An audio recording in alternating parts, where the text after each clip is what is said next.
I am here with a woman who has distinguished herself in many forms of broadcasting, including the entertainment world and now the world of sports. My comrade on Showtime Championship Boxing, Karyn Bryant. Karyn, it's good to talk to you. You too, Al. Anything for you. We are here at the Pound for Pound gym where we're getting ready for a press conference. So there's heat, there's music, everything you want in a boxing gym, correct? Absolutely. I think I just dropped another few pounds, which is great. This is good. We're going to make weight tonight, Al. We are going to make weight. We're going to be ready. Thank God they don't do it for night. Karyn would not have a problem. For me, if we had to make weight for broadcast, I pretty much Larry Merchant to do every show that was ever done. Anyway, Karyn has, of course, come on board at Showtime, not as the interviewer on the Showtime Championship Boxing.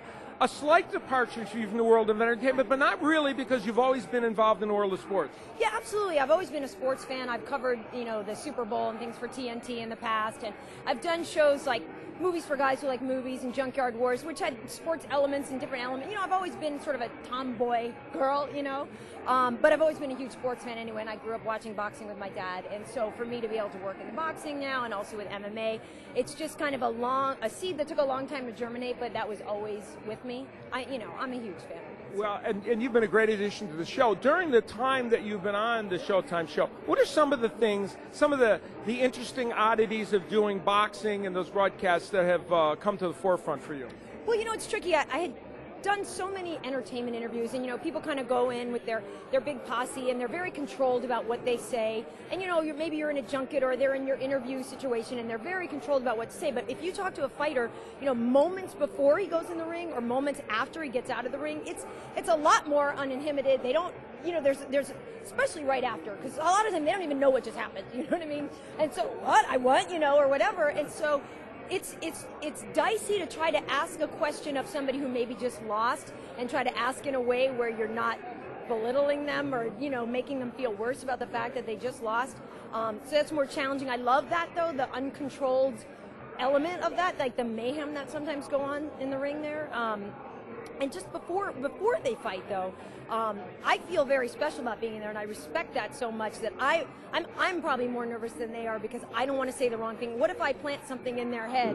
Oh, gee, Al, it's really a shame that that left hand of yours looks. What if I said something that stuck with them? So you have actually been responsible for 5 losses so far on Showtime Championship Boxing. I didn't want to say anything, but there were at least 5 fighters that said if Karyn had just not said that. I know. Could you imagine? Oh, I would hate that. That would be guilt, wouldn't it? No, that would be bad. But especially when you're talking about the Vasquez-Marquez fights, which were phenomenal. I felt such an honor to be in their locker rooms and talking with them before, when I knew that they were about to go out and just blow the roof off the place. You know what I mean? And it was just really cool to sort of get in their head and look at them and just see what that's like. Because I can't imagine that. I can't imagine playing that out in my head before I'm about to go do something as amazing as that. A lot of excitement. And of course, many of you have seen Karyn on the Elite XC shows on CBS that have recently started. And mixed martial arts, something you're very involved with. I know you come and train, your husband trains, and so you're really involved in that. I am. I love it. Again, it's one of those things. I actually bought my husband training sessions as a wedding present. That's how cool I am. Go beat people up. If you're going to be married to me, you need to know. No. It's almost mandatory, actually.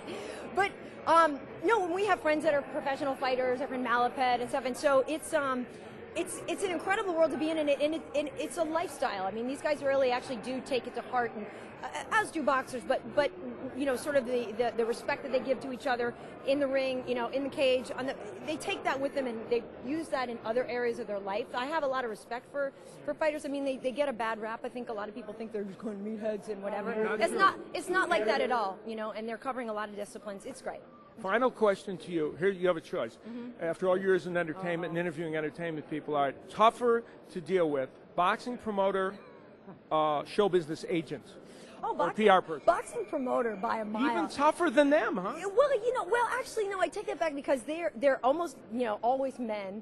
And I rest my case. Actually, what's the difference? That's right. I'm going to take that back. They're actually easier. You give them a little wink, and I think I dropped something. Let me bend over and pick. There you go. Oh no, I would never do that. No, you never seem to that. I'm always on the so it's probably pretty equal. Yeah, boxing agents. I mean, Hollywood agents are a certain kind of slime, but dealt with them long enough. I think I've learned how to handle it. So. All right, very good. Well, now we've ruined both our careers in this last 45 seconds. Karyn, thank you so much. Thank you.